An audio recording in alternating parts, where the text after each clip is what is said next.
Hi, everyone.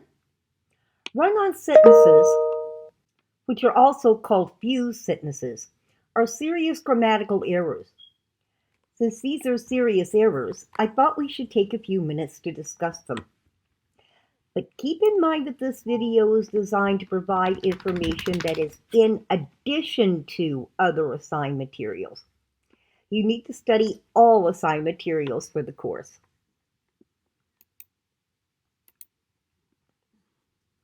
As writers, we find many instances in which two ideas that might be written in separate sentences are so closely related that we want to put them in the same sentence.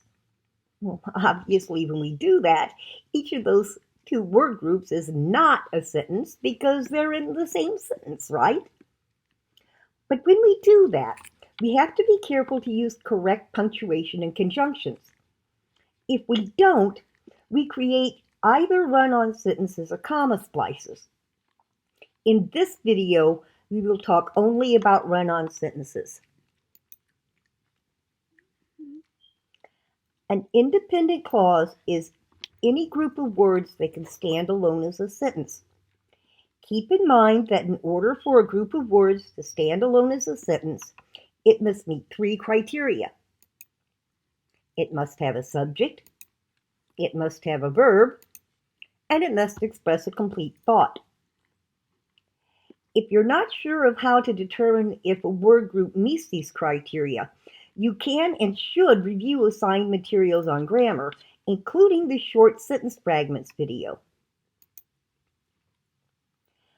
Run-on sentences can be created if we stick two independent clauses together with no punctuation or conjunction.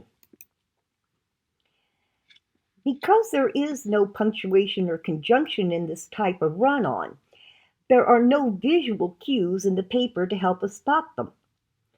The only way to spot them is to read each sentence in the paper out loud and ask ourselves if it sounds like two sentences are just stuck together. When reading the paper out loud, read from period to period. Read each sentence individually and separate it from the sentence before and after it. It might feel like you should pause briefly at some point in the sentence you're reading. Don't. But do pay attention to that feeling because that might tell you where the two sentences are fused together. There are 4 ways to correct this type of run-on.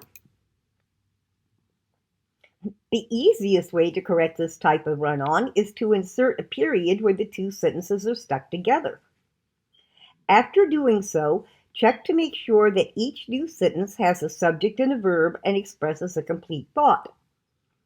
Of course, that correction eliminates the close connection between the ideas in the two sentences.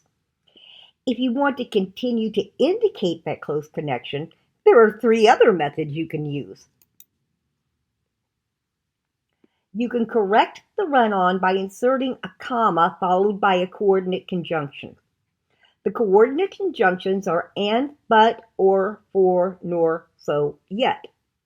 The acronym FANBOYS can help you remember that list because it stands for, and, nor, but, or, yet, so. But make sure you insert both the comma and the conjunction. If it helps, think of the comma and the coordinate conjunction of being like Velcro. Both parts can hold the sentences together perfectly. But if you use only one part, the whole thing just falls apart. You can insert a semicolon. Now, students often seem to be confused about when semicolons are appropriate. Except for very rare instances in which we have complicated lists that include commas in the items in the list, and that almost never happens. The only time you should use a semicolon is when a period would also be correct. Think of a semicolon as period light.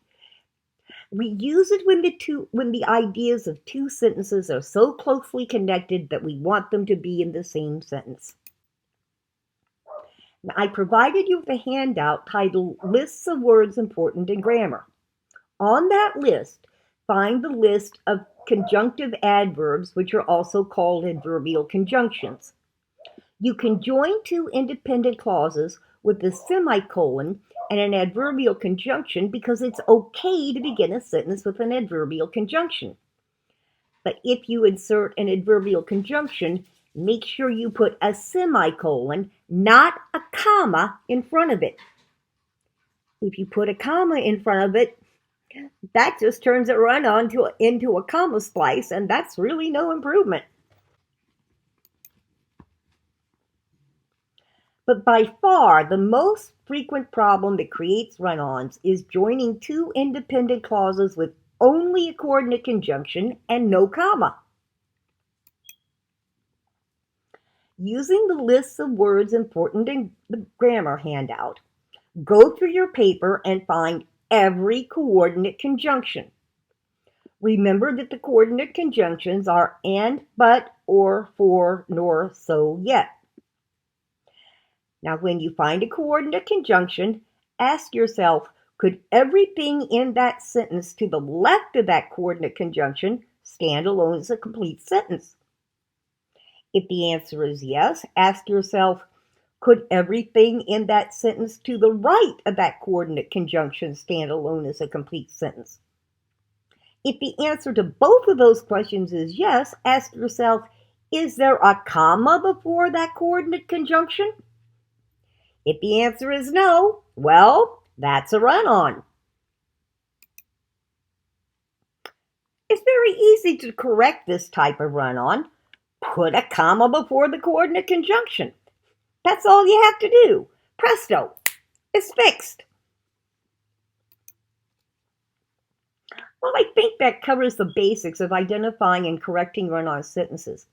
Of course, this video is meant to help you understand the assigned readings.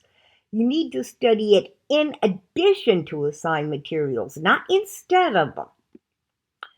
Yeah, spotting and correcting run-ons takes time, especially at first.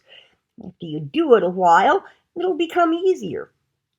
But remember that revising papers is really important, so you'll always need to make sure that you allow yourself enough time to do a good job of revising and editing. Now you know that if you have any questions about run-ons or anything else in the course, all you need to do is email me through Canvas. Thanks so much for studying this video. Until we talk again, write on! But take some time to rest and relax. Your health is very important too.